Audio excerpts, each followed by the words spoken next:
أعوذ بالله من الشيطان الرجيم. بسم الله الرحمن الرحيم. السلام عليكم ورحمة الله وبركاته.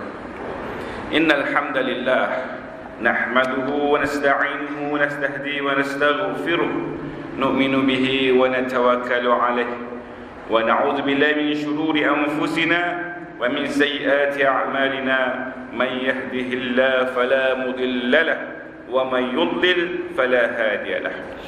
أشهد أن لا إله إلا الله وحده لا شريك له، وأشهد أن محمدا عبده ونبيه ورسوله. اللهم صل على سيدنا محمد وعلى آله وصحبه أجمعين. أما بعد ثم أما بعد. Imam, tuan-tuan muslimin dan muslimat yang dirahmati Allah sekalian, seperti biasa terlebih dahulu kita merafakkan rasa syukur kehadrat Allah Subhanahu wa taala. Buat sekian kalinya kita masih lagi diberikan kesempatan, peluang dan ruang untuk terus melakukan amal ibadah, amal-amal soleh, amal-amal kebajikan sebagai bekalan hidup kita di alam akhirat nanti. Tuan-tuan muslimin dan muslimat yang dirahmati Allah sekalian, menyambung bicara kita berkenaan dengan Al-Arkanul Bai'ah Al-Imam Al-Syahid Ahsan Al-Banna, pada rukun yang menyatakan tentang as-sabat, iaitu bersabar, bertetap pendirian, berpegang teguh kepada perjuangan dan tidak lari adapun tidak meninggalkan perjuangan dalam menegakkan agama Allah Subhanahu wa taala di atas muka bumi ini. Pada kuliah yang lalu kita telah pun memperkatakan apakah unsur-unsur sabat yang boleh mengekalkan kita di medan perjuangan ini.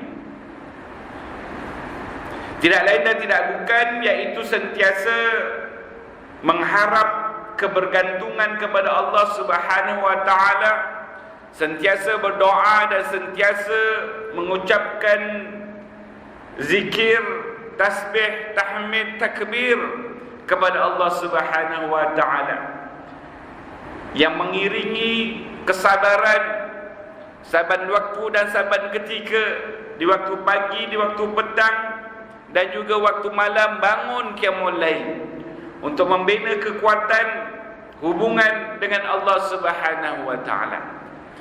Dengan hanya cara begini sahaja, dengan kekuatan iman, kekuatan dalaman, sudah tentu mampu melawan segala bentuk cabaran di luar sana yang berbagai-bagai sifatnya. Ada cabaran-cabaran yang berbentuk kekerasan, berbentuk tekanan, berbentuk penindasan, tetapi ada juga yang berbentuk kemewahan, kesenangan dan juga habuan-habuan, sama ada wang ringgit, pangkat maupun jawatan. Semuanya itu adalah halangan-halangan yang boleh menyebabkan kita tidak istiqamah, yang menyebabkan kita tidak sabat di dalam perjuangan. Baik. Yang kedua, bagaimanakah caranya untuk kita terus kekal sabat di atas perjuangan? Kita hendaklah mengetahui tentang tabiat jalan tersebut. Laluan yang kita perlu lalui itu kita kena tahu, kita perlu kenal pasti bagaimanakah bentuk muka buminya, bagaimanakah kecuramannya, kalau nak mendaki berapa peratus, dan juga jalan yang berliku-liku, jalan yang sempit, jalan yang berlubang, dan jalan yang begitu sukar. Jadi dengan pengetahuan, mengetahui tentang tabiatnya, maka oleh sebab itu kita mampu bersedia untuk menghadapi sebarang kemungkinan di sepanjang jalan tersebut. Tetapi jika sekiranya kita tidak mengetahui ataupun kita tidak mengambil serius, tidak mengenal tentang jalan tersebut, sebarang kemungkinan pun mungkin boleh berlaku. Paling tidak mungkin kita akan merasa jemu, paling tidak mungkin kita rasa penat, paling tidak mungkin kita rasa berputus asa, dan kemudian patah balik, tak mampu, tak sanggup untuk meneruskan perjalanan tersebut. Apatah lagi realiti tabiat dakwah ini jalannya yang cukup panjang, yang destinasinya kita tidak tahu bila akan sampai kesukarannya, dan jarang-jarang pula ada perhentian yang boleh kita berehat. Sepanjang lebuh raya yang panjang itu pun ada perhentian R&R, rehat dan rawat, yang boleh kita menghilangkan penat ataupun mengantuk. Tetapi jalan dakwah ini untuk rehat, untuk menghilangkan penat itu pandai-pandai sendirilah bagaimana, kan? Kan? Dan cara yang terbaik sudah tentu kita bangun tengah malam, kita mendekatkan diri kepada Allah Subhanahu Wa Taala. Itu yang dituntut kepada kita. Dan setiap daripada kita perlu kepada kesabaran yang baik dan perancangan yang panjang, serta meyakini bahawa kadang-kadang dia mati sebelum dapat melihat kemenangan. Jadi apabila memahami tentang realiti tabiat dakwah ini yang panjang, yang sukar, yang banyak rintangan, dia harus mempunyai persiapan, persediaan yang cukup, dengan mengaturkan langkah dan strategi yang terbaik. Perancangan strategi ini pun dia sudah menjangkakan bahawa kemungkinan dia tidak akan dapat capainya, dan dia sudah pun menjangkakan perkara ini, maka dia merancang generasi yang berikutnya yang akan menyambung perjuangan, sampai begitu sekali. Dengan erti kata lain, dia sudah sedia menyiapkan pelapis-pelapis yang baru, generasi yang berikutnya, untuk meneruskan perjuangan. Kerana ternyata bahawa kemenangan ini amat sukar untuk dicapai dalam tempoh yang singkat, mungkin daripada satu generasi kepada satu generasi. Sebagaimana sedia maklum, hingga ke hari ini ikhwanul muslimin terus berjalan walaupun hampir 100 tahun perjuangannya sehingga ke hari ini. Jadi dengan tempoh yang panjang itu, pimpinan kiadah yang silih berganti, dan juga pendukung-pendukung yang menjadi jundi dakwah ini pun silih berganti dan perlu diteruskan dengan pelapis-pelapis yang baru. Yang penting baginya adalah berjalan di atas jalan perjuangan dan mati di atasnya. Jadi untuk benar-benar mencapai kejayaan yang entah bila, kan, kalau boleh dijangkakan, kalau boleh dicapai dalam tempoh usianya, senanglah, kan. Tetapi tak mungkin begitu, kan. Maka apa yang harus dia lakukan adalah memastikan dirinya sendiri untuk terus sabar, istiqamah, dan terus tetap teguh dalam perjuangan. Dan jika sekiranya ditakdirkan usianya hanya sekadar itu, maknanya dia telah pun mencapai maksud, mencapai tujuan perjuangan, dan mati sebagai syuhada yang berjuang, yang berjihad di atas jalan tersebut. Jadi kalau itu yang berlaku, maknanya dia telah berjaya menempatkan dirinya di kalangan mereka yang sabat dalam perjuangan sehingga ke akhir hayat. Dan sudah tentu akan perjuangannya akan diteruskan oleh mereka yang berikutnya. Jadi begitu realitinya. Dan paling tidak dia kena sabar dan terus istiqamah di atas jalan dakwah, biarpun sampai mati di atasnya, kan? Dan kemudian akan diteruskan oleh orang lain, kan? Baik. Sekiranya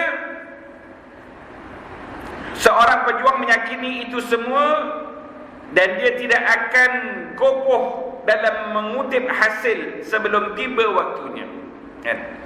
Jadi dengan kefahaman ini, memahami realiti yang jauh, yang panjang, dan dia pun dah tahu, menjangkakan bahawa mungkin ianya dapat dicapai selepas kematiannya, kan? Maknanya dia dah faham, kalau aku tak berjaya sekarang pun tak apa, kalaupun aku mati sebelum sempat berjaya pun tak apa, kan?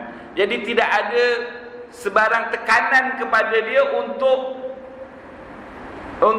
tergopoh gapah mencapai hasil kemenangan, kan? Walaupun sudah nak hampir berjaya, tiba-tiba jatuh pula, kalah pula, kan? Dah elok-elok, dah menang, dah mengaturkan perancangan, tiba-tiba dijatuhkan contohnya.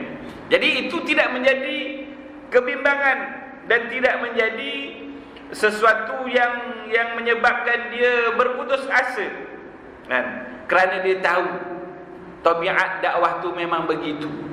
Kalau dia tak berjaya pun tak apa, orang lain akan meneruskannya. Jadi dia tidak perlu tergopoh gapah, dia tidak perlu untuk tidak bersabar dengan cabaran-cabaran tersebut, kan? Yang dibimbangi apabila dia tidak faham, dia rasa dah tak sempat, dia rasa dah jemu, dan dia pun cepat-cepat nak mendapatkan hasil dengan cara-cara yang tidak selayaknya, dan kemudiannya gagal pula. Disitulah bibit-bibit untuk rasa jemu, rasa bosan, berputus asa, dan akhirnya dia tidak sabat dalam perjuangan, dan kemudian dia meninggalkan perjuangannya itu begitu sahaja, kan? Jadi dia tidak dipengaruhi oleh tekanan keadaan supaya gopoh dan menuntut supaya dibuat penentangan, maka dia akan berupaya untuk sabat dalam perjuangan, kan? Jadi inilah yang dikatakan perjuangan nafas panjang, kan? Dia mengetahui sejauh mana kekuatan yang ada pada dia, kan? Maknanya kalau orang yang gopoh, orang yang tak sabar, dia tahu pihak musuh mempunyai kekuatan yang lebih daripada dia, kan? Tapi oleh kerana dia nak menang, dia nak cepat, dia lawan juga. Lawan juga, kalah, kan? Kalah, dan akhirnya dakwah tidak menjadi, kan? Tetapi kalau dia tahu kekuatan yang ada pada dia, dia bersabar dengan segala yang dilakukan oleh pihak musuh, kan?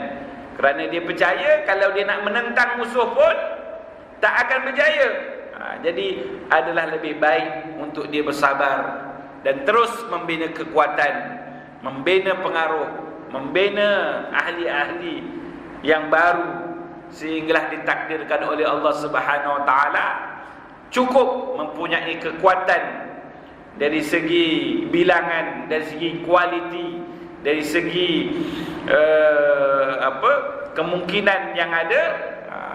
Maka disitulah kalau nak lawan pun lawanlah masa itu, kan? Jadi bersabar atas pentarbiahan dan perjanjian, sabar melihat kesombongan kebatilan tanpa mengambil tindak balas, itu sebenarnya lebih hebat daripada sabar berhadapan dengan musuh, kan?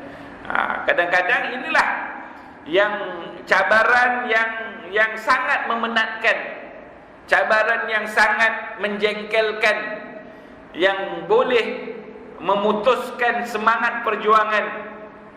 Apabila pihak musuh seolah-olahnya begitu bergembira dan bermaharajalela menindas dan menzolimi orang-orang yang berjuang untuk Islam ini, kan?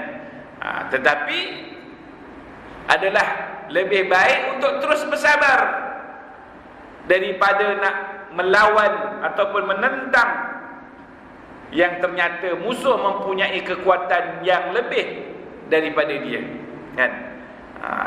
Jadi antara langkah dakwah di zaman Mekah contohnya yang dilalui oleh baginda Rasulullah sallallahu alaihi wasallam, Rasulullah memerintahkan agar membiarkan orang-orang musyrikin menentang, sabar atas penentangan dan pendustaan, kan? Tetapi terus melakukan dakwah dan terus berakhlak mulia sebagai cara yang terbaik untuk meneruskan dakwah berbanding nak melawan musuh di saat kekuatan sememangnya tidak mencukupi, kan? Sebagaimana Ammar bin Yasir dan juga Sumayyah yang telah disiksa, yang telah dibunuh oleh orang-orang kafir musyrikin, apa yang Rasulullah mampu lakukan hanya dengan menegaskan tentang kesabaran. Sabran ya ahli Yasir, inna maw'idukumul jannah, kan? Bersabarlah wahai keluarga Yasir, kerana sesungguhnya Allah telah menjanjikan kamu syurga, kan? Itu cara yang terbaik, kerana ternyata bahawa di peringkat awal permulaan dakwah Islam, di pihak musuh memberikan penentangan yang cukup kuat, di kala Islam yang baru nak berkembang, maka bersabar itulah yang terbaik. Dan ternyata apabila bersabar, walaupun dibunuh sekalipun, tetapi terus tetap kekal sabar bersama dengan Islam, itu adalah satu kejayaan di sisi Allah Subhanahu wa taala. Itu sebagai satu contoh. Begitu jugalah contoh-contoh yang lain. Baginda Rasulullah sallallahu alaihi wasallam diingatkan, wasbir ala ma yaquluna wahjurhum hajran jamila, dan bersabarlah wahai Muhammad terhadap apa yang mereka katakan, kan? Di kalangan pembesar-pembesar kafir Quraisy yang tidak ada apa yang dikata oleh orang Quraisy kepada Nabi, semuanya dikata kat Nabi. Gilalah, ahli sihirlah, pendustalah, pemecah masyarakatlah, berbagai-bagai lagi, kan? Setiap usaha dakwah yang Rasulullah lakukan, kan? Tetapi Allah Subhanahu wa taala menyatakan wahjuruhum hajran jamila, dan tinggalkanlah mereka dengan cara yang baik. Jangan nak lawan, biarkan dia, bersabar. Kerana ternyata memang tidak ada kekuatan untuk melawan pada ketika itu, kan? Tetapi Rasulullah sallallahu alaihi wasallam terus tetap teguh dengan dakwahnya dan juga sabar di atas perjuangan. Begitu juga firman Allah Subhanahu wa taala, qul lil ladzina amanu yaghfiru lil ladzina la yarjuna ayyamallahi liyajziya qauman bima kanu yaksibun. Katakanlah wahai Muhammad kepada orang-orang yang beriman, hendaklah mereka memaafkan orang-orang yang tidak takut kepada hari Allah, kerana dia akan membalas sesuatu kaum sesuai dengan apa yang telah dikerjakan. Maknanya Rasulullah pun berpesan kepada para sahabat di awal-awal permulaan dakwah di Mekah untuk terus bersabar dan memaafkan ataupun tidak mempedulikan tentangan-tentangan yang dilakukan oleh orang-orang kafir Quraisy. Dan yakinlah bahawa Allah Subhanahu wa taala akan membalas segala perbuatan kaum Quraisy tersebut yang mereka lakukan itu. Maknanya serahkanlah hal tersebut kepada Allah untuk membalas segala kejahatan yang dilakukan ke atas orang-orang Islam. Fasbir inna wa'dallahi haqq, maka bersabarlah engkau wahai Muhammad, sungguh janji Allah itu benar. Wala yastakhfannaka allazina la yuqinun, dan sekali-kali jangan sampai orang-orang yang tidak meyakini kebenaran ayat-ayat Allah itu menggelisahkan engkau. Kan? Ketika mana berdepan dengan tentangan-tentangan, biarkan, kan? Janganlah disebabkan mereka ini menentang, tidak mahu beriman kepada Allah Subhanahu wa taala, sehingga akhirnya kita pula yang menjadi resah, yang menjadi sesak nafas.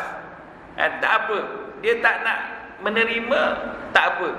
Itu Allah Subhanahu, itu kerja Allah Subhanahu wa taala, dan janji Allah itu tetap, kan? Biarkanlah hanya Allah yang akan membalasi segala kejahatan itu. Dan jangan sekali-kali disebabkan penolakan, disebabkan tentangan itu, kita pula yang menjadi gundah gulana, sehingga akhirnya kita pun meninggalkan dakwah, kan? Kita berputus asa dan sebagainya. Sabar itu sendiri merupakan satu cubaan, menanggung rintangan dan memaafkan kejahatan dalam keadaan berkuasa untuk bertindak adalah suatu perkara yang susah dan sulit kepada sesetengah orang. Kan? Jadi sebenarnya perintah sabar dan juga untuk terus kekal sabar, tidak membalas perbuatan jahat di pihak musuh, itu sendiri pun sebenarnya adalah cubaan, ujian daripada Allah Subhanahu wa taala untuk melihat sejauh manakah keimanan kita kepada Allah Subhanahu wa taala. Jadi dengan kita terus bersabar, terus sabar dalam perjuangan, itu merupakan ujian-ujian yang Allah berikan kepada kita untuk meningkatkan darjat keimanan, dan di sisi Allah Subhanahu wa taala kelak akan diganjari dengan ganjaran yang besar kepada orang-orang yang sabar.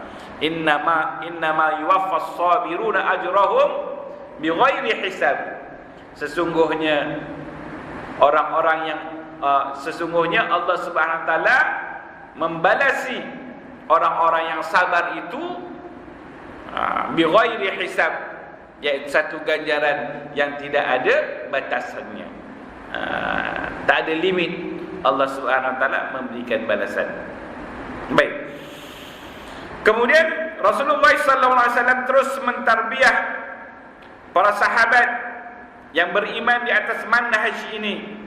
Baginda telah memerintahkan para sahabatnya supaya solat di Ceruk Mekah, jauh daripada pandangan orang ramai, menjadikan rumah Al-Alqam bin Abi Al-Arqam di Safa untuk yang terasing sebagai tempat berkumpul orang-orang yang beriman. Zaman Mekah berlalu tanpa ada pertembungan di antara dua pihak, walaupun episod-episod penyiksaan kelihatan seolah-olah perlu ditentang dan perlu dibela terhadap orang-orang Islam yang ditindas, kan?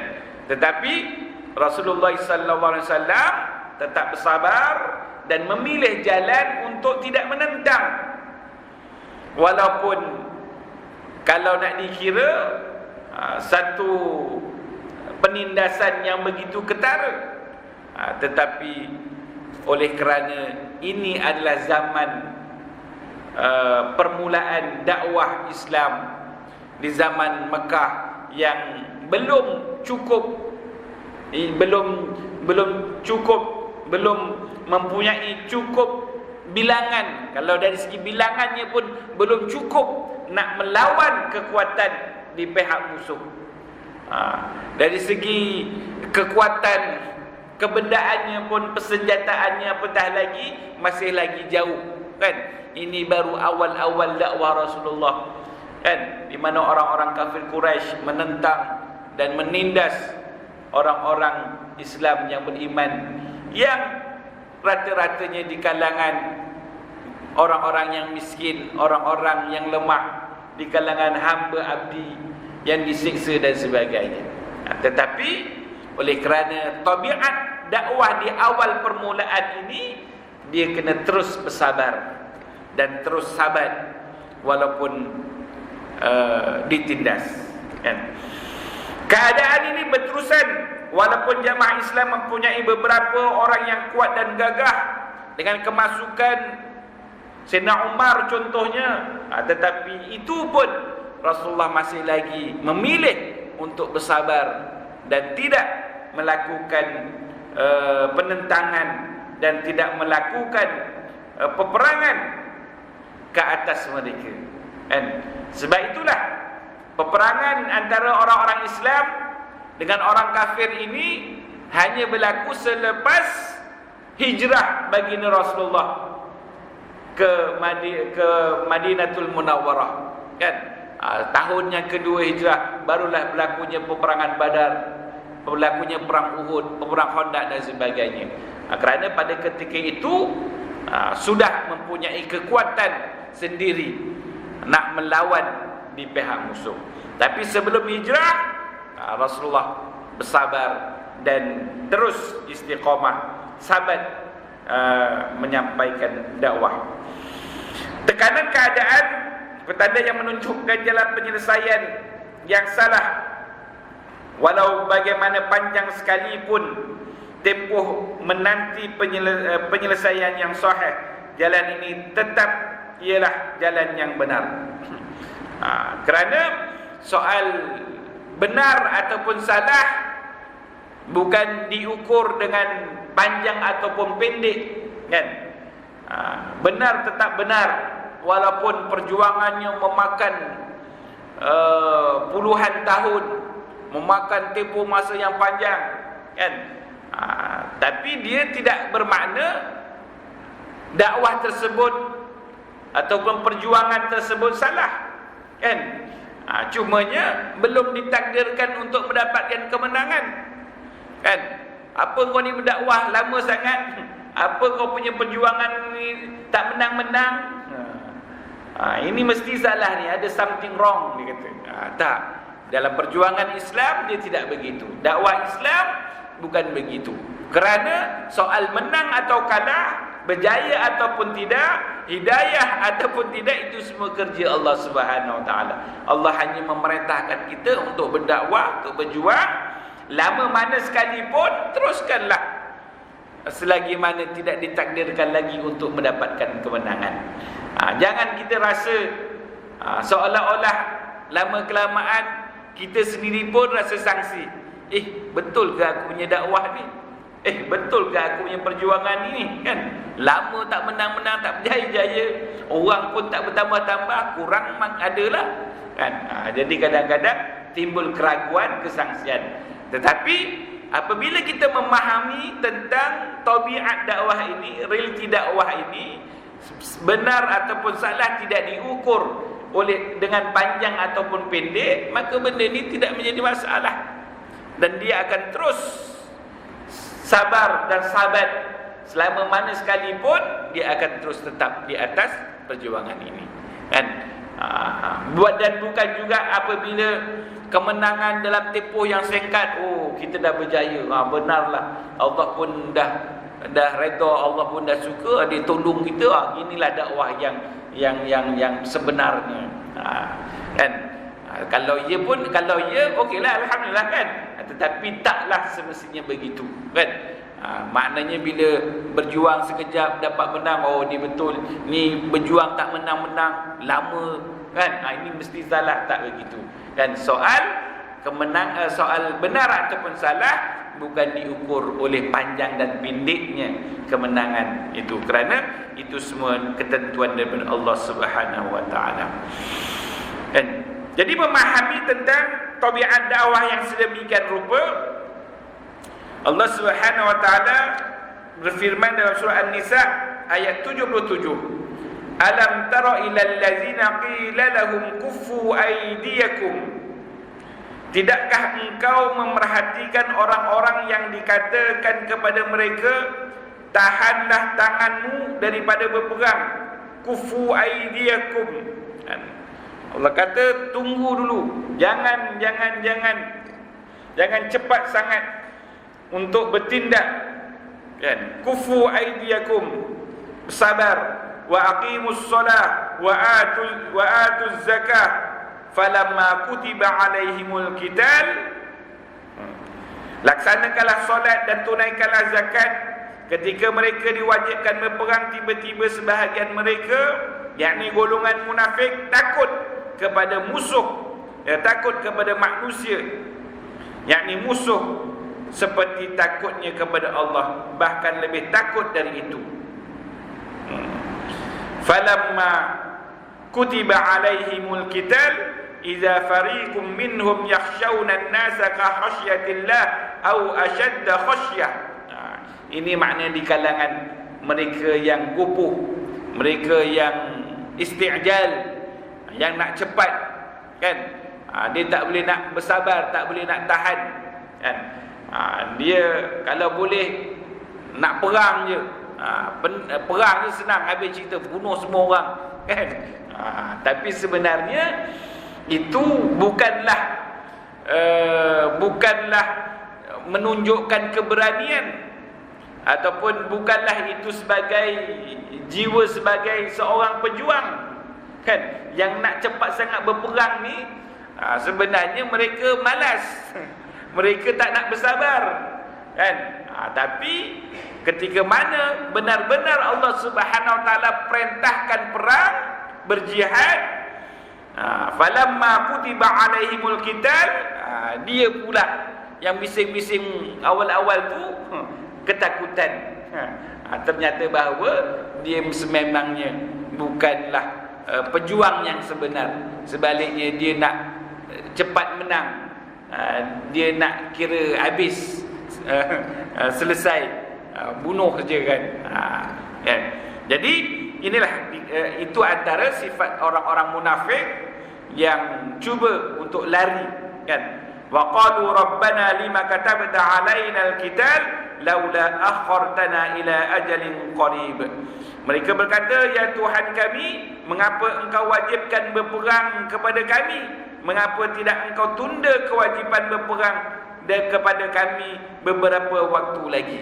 Jadi ini antara ciri-ciri orang munafik, kan? Time Allah tak suruh perang, dia nak minta perang. Ketika mana Allah wajibkan, dia pula nak lari dan nak minta tangguh, kan? Nanti dulu, kan? Jadi orang yang memahami tentang tabiat dakwah ini, dia akan sentiasa relax, bersabar, dan apabila diperintahkan untuk berperang sekalipun, dia akan terus istiqamah dan sabat, kan?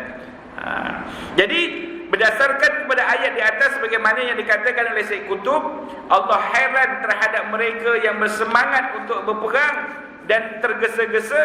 Mereka ketika itu berada di Mekah, mereka menerima tekanan dan penyiksaan daripada orang musyrikin. Pada ketika itu mereka tidak diizinkan oleh Allah, kan? Ketika mana zaman Mekah sebelum hijrah, memang Allah pun tidak izinkan untuk melawan ataupun berperang, kerana ternyata kekuatan umat Islam belum cukup untuk menandingi kekuatan di pihak musuh, kan? Tetapi apabila sudah berhijrah, umat Islam, Rasulullah SAW dan juga para sahabat sudah ada cukup kekuatan, barulah diperintahkan untuk berjihad, berperang melawan musuh-musuh Allah.